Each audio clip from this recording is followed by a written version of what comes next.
এইরকমই আজকেরও অনুষ্ঠানটা বাস্তু ব্যাপারে একটু সূচনা করতে চাচ্ছি, কারণ এগুলো হয়তো আমাদের জটিল বিষয়, আপনাদের কাছে সহজে বোধগম্য নাও হতে পারে। সেই কারণে আপনি যদি বাস্তু নির্মাণ করতে চান তাহলে দেখুন আপনার যে বাড়িটাতে বাস্তু করছেন তার বাস্তুটা কেমন ধরনের, বাস্তুটা আয়তাকার না বর্গাকার। যদি বাস্তু আয়তাকার বা বর্গাকার হয়, বিশেষ করে বর্গাকার হলে খুবই ভালো। সবসময় তো বাস্তু বর্গাকার হয় না, অনেক সময় ত্রিকোণাকার বা বিভিন্ন রকম শেপের হতে পারে। সেক্ষেত্রে আপনি যখন বাড়িটা বানাবেন, বাড়িটা বানানোর যে এরিয়াতে আপনি বাড়িটা নির্মাণ করবেন সেটা চেষ্টা করবেন যাতে করে আয়তাকার। আয়তাকার যদি করেন তাহলে আপনি উত্তর এবং দক্ষিণে যাতে দৈর্ঘ্যটা হয় এবং পূর্ব পশ্চিমে প্রস্থ, মানে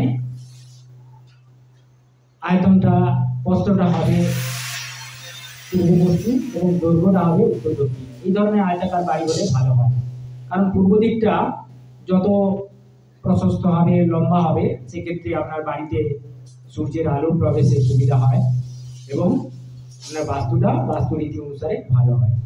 পাশাপাশি আপনি যদি স্কোয়ার শেপের যদি বাস্তু করতে চান সেটাও অতি উত্তম। এটা হলে বাস্তু পুরুষের কোনো অঙ্গই আপনার বাস্তু থেকে বেরিয়ে যাওয়ার সম্ভাবনা থাকে না।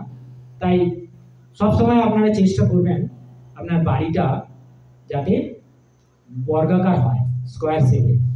ল্যান্ডটা যদি বর্গাকার হয় তো ভালো, যদি নাও হয় বাড়িটাকে বর্গাকার বা আয়তাকার করার চেষ্টা করবেন।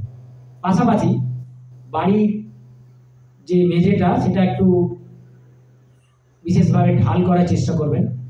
আমাদের জেনারেলি উত্তর পূর্ব দিকে একটু ঢাল হওয়ার কথা এবং দক্ষিণ দিক, দক্ষিণ পশ্চিম এই দিকটা একটু উঁচু হলে ভালো হয়।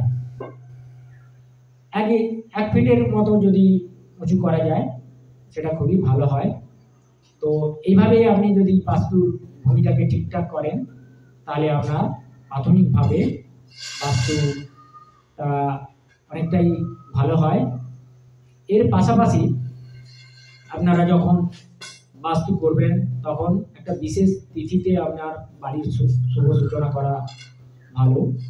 একটা বিশেষ তিথি, একটা ডেট। আপনারা জানেন যে আমাদের জ্যোতিষশাস্ত্রে সংখ্যাতত্ত্বের একটা বিষয় রয়েছে, কোন তারিখটা কোন গ্রহের জন্য এবং কোন তারিখটা আপনার জন্য ভালো, সেটা একটু জ্যোতিষের পরামর্শ নিয়ে নেওয়াটা ভালো হবে।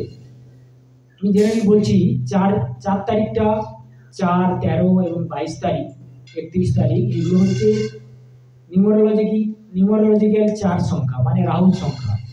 এই দিনে আপনারা চাইবেন আপনার শুভ কাজটা না করার জন্য।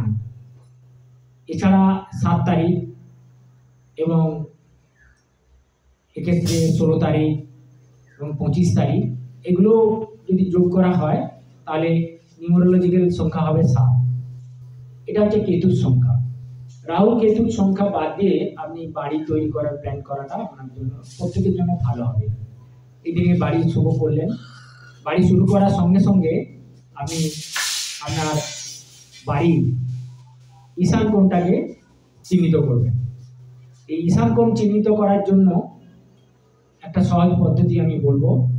এই পদ্ধতিটা হচ্ছে, আপনি যদি পূর্ব দিকে মুখ করে দাঁড়ান তাহলে আপনার বাঁ দিকটা হবে উত্তর দিক এবং ডান দিকটা হবে দক্ষিণ দিক। আপনি ঠিক যদি 90 ডিগ্রিতে পূর্ব দিকে মুখ করে আপনার বাড়িতে যেদিকে সূর্য উঠছে দাঁড়ান, তাহলে ওইটা হবে 90 ডিগ্রি।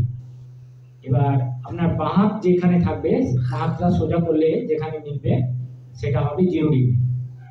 এই 0 থেকে 90 ডিগ্রির মাঝামাঝি জায়গাটা হচ্ছে ঈশান কোণ। সচরাচর এটা 45 ডিগ্রির মতো হয়, আপনাকে প্লাস মাইনাস করতে হবে। তাহলে 40 থেকে 50-এর মধ্যে এরিয়াটাকে আপনি ঈশান কোণ হিসাবে চিহ্নিত করবেন। এবং এই ঈশান কোণটা অত্যন্ত পবিত্র স্থান, কারণ এই জায়গায় বাস্তুপুরুষ মাথা থাকে। বাস্তুপুরুষ আমাদের ভূমির মধ্যে উপুর হয়ে শয়ন করে থাকেন। এখানে বাস্তুপুরুষের মাথা যে জায়গাটা থাকে সেই জায়গাটা খুবই সেন্সিটিভ জায়গা হিসাবে বিবেচনা করা দরকার। তার কারণ এই বাস্তুপুরুষ যদি পীড়িত হয় তাহলে যে বাস্তুর মালিক, যার তত্ত্বাবধানে বাড়িটি হচ্ছে, সেই বাড়ির মালিকের বিভিন্ন ধরনের মস্তিষ্ক বিকার থেকে শুরু করে বিভিন্ন ধরনের শারীরিক পীড়া হওয়ার সম্ভাবনা বৃদ্ধি পায়। তো এইভাবে আপনি বাস্তু শুরু করার 4 দেওয়াল দেওয়ার মধ্যে 1 সপ্তাহের ভিতরে আপনার বাস্তুপুরুষের উপস্থিতি হয়ে যায়। তো বাস্তুপুরুষ যাতে কোনোভাবে পীড়িত না হয় এই ব্যাপারটা দেখে আপনাকে বাস্তু নির্মাণ কাজ শুরু করা উচিত। এছাড়া